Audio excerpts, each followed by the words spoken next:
All right, so I'm giving this a try. My sister thinks that I need to do a YouTube page and tell stories while I crochet because I do have a million stories. So the first one I want to tell you about, I was a divorced mom, and about once a year I would go out with a friend or two. And one day, a friend, Terry, she she was getting a divorce, so she wanted to go out. And usually when we would go somewhere, I would be designated driver, but we were going in Terry's car. So she wanted to be the designated driver, and she swore she wouldn't get drunk. Okay. So we go on and we go to one bar in Nacogdoches, and we had fun, and I did drink. I went ahead and drank because I wasn't driving.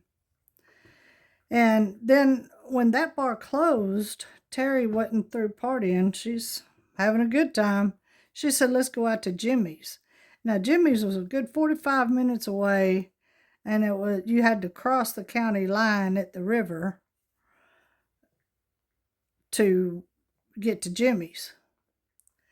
So we drive all the way over to Jimmy's. Now, Jimmy's is a roadhouse. It's pretty rough. And we did have fun. Nothing special happened there at Jimmy's that night. I didn't see anybody get stabbed. I didn't see anybody get shot. Pretty calm night for being at Jimmy's. So when we left Jimmy's, as soon as we got into Nacogdoches County, I mean, we're right there on the river. As soon as we crossed the river, a trooper's lights came on behind us. And I had a beer in my hand. I had walked out of Jimmy's. That's what kind of roadhouse it is, or was. I don't even know if it's still there.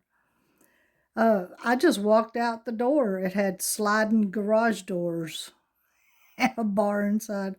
Anyway, I walked right out with that beer when we were going down the road and those lights came on. Well, I just took that beer and slipped it behind me and leaned back on it. And Tara gets pulled over.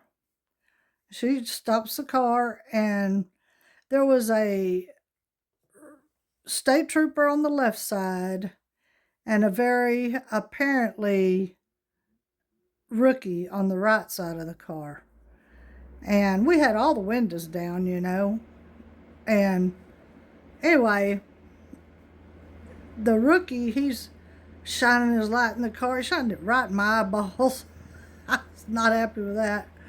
Anyway, the rookie, he's just trying to find any reason to get some mischief. So the trooper's talking to Terry there, and he asked her, he said, have you had anything to drink? And she said, well, I drank a little bit. And I thought back. To when we were at the first bar. I remember seeing her. Every time I saw her, she had a beer in her hand. And then I remembered that at Jimmy's, she was walking around with a bottle of whiskey in her hand. And I didn't actually see her drinking any of it. I just saw it in her hand. So I have no idea if she was drunk or not. But that cop, whenever she said, yes, I've drank some, he said, do you think you've had too much to drink? And I sat there and I thought, oh, Lord, how am I going to tell my teenage kids how I went to jail? Because I'd always told my kids, if you ever do something stupid enough to go to jail over, you might as well not call me. Don't call me if you go to jail. And I'm thinking I'm going to go to jail, but I'm just sitting there. And when the cop asked Terry, do you think you've had too much to drink? Terry looked right at him and said, oh, no, sir.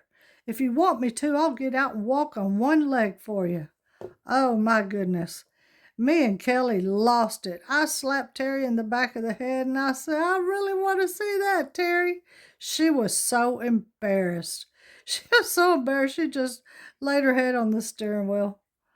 And me and Kelly were laughing, and we were really dogging her. And that young cop over there on the right side of the car, I heard him say, "You want me to call it in?" And the more experienced state trooper, he said, "Now hang on a minute." And he leaned in the car and looked at each one of us right in the eye and said, "I want you ladies to go straight home. Don't let me see you out here again." And he pulled his head out of the car, and I hollered, "Punch it, Terry, before he changes his mind."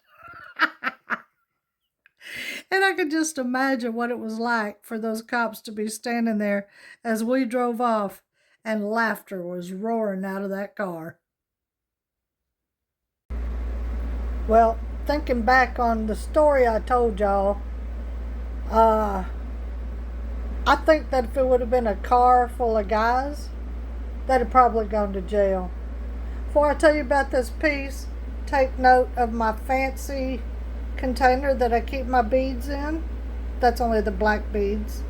So here we have see no evil, hear no evil, speak no evil. The colors don't show up that good, but and they're all three of the frogs are sitting on a couch. The only thing that is glued is the frogs' butts to the couch and the feet of the couch to the couch. So, all right, you all have a blessed day.